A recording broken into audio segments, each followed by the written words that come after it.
Well, on a personal note, it's spring. Spring is coming, and boy, are things ever picking up on the farm. It is getting so busy here, and I know what happens. Everybody wants to do everything they can now that the weather's getting better. But the course is going to go on. This is my 138th day, first video. I think there'll only be one today. I think I can be brief, partly because I'm going to ask you to look at some things. First of all, a little show and tell.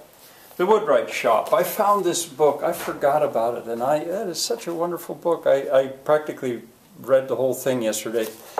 This is the guy that went to Franconia, Germany, to an open-air museum to study timber framing. I don't know if you can find that online. I looked for a little while. You can find him, Roy Underhill. He's on there on YouTube a lot. I just couldn't right away find the one about the German timber framing, but probably you could. Wonderful book. I recommend it highly.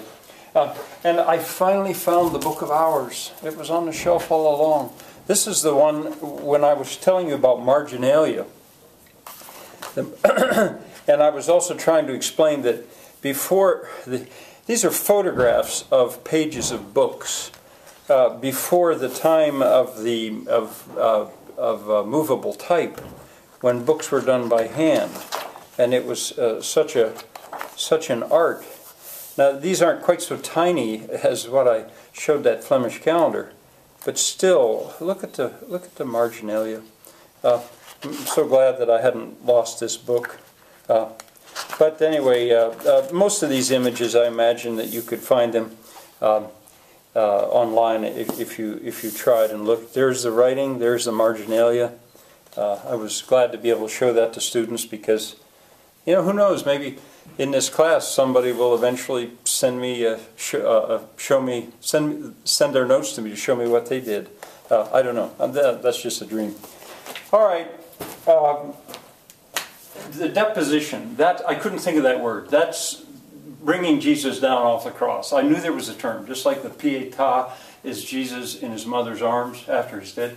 The deposition, so I remember that. Another thing I should mention, I thought before I would leave Italy, El Domo, I think it's El, anyway, Domo or Duomo, Domo.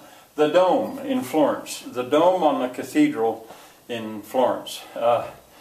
The design of that, I'm afraid I'll get his name wrong, so I'm not going to try to say it.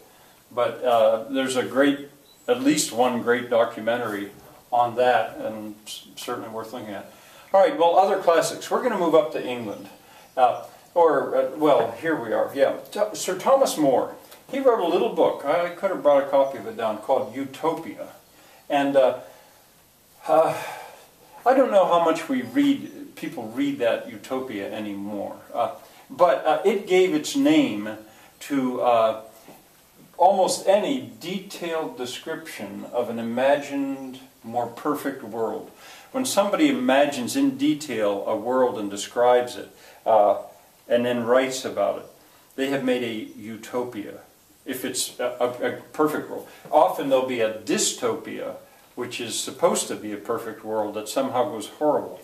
But anyway, it comes from his little book. And Sir Thomas More, he was a martyr. I just read it, but I can't remember. I want to think he was the Archbishop of the Catholic Church in England at the time of Henry VIII. And he was a friend of Henry VIII, but he would not go with Henry VIII when he decided to break away from the Catholic Church and not listen to the Pope's obedience or control anymore. And he insisted, and eventually, for refusing to go with the king in this, he was beheaded. And anyway, he gave us that book. I say see page 3 point whatever. Well, back in the beginning of the notes, you should have a section, the third section, called genres.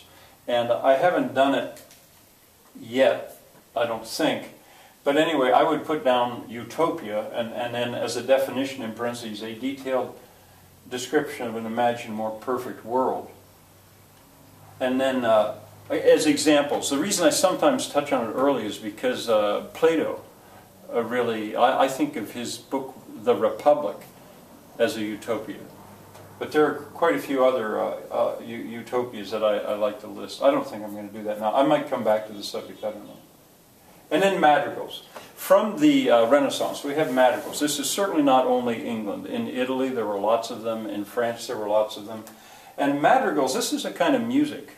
They're sung, madrigals, and they're sung a cappella. I don't know if I spelled that right or not.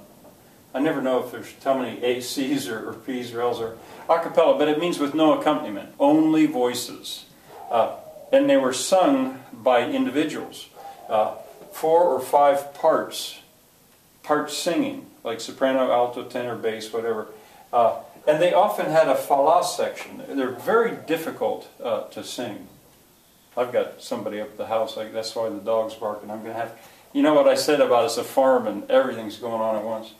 All right, deck the halls with boughs of holly, fa la la la la la la la. That's just about the only surviving famous or madrigal that basically people know that. Most of the rest of them died out. But a group called the King's Singers on YouTube, I think you will be delighted if you'll go to them.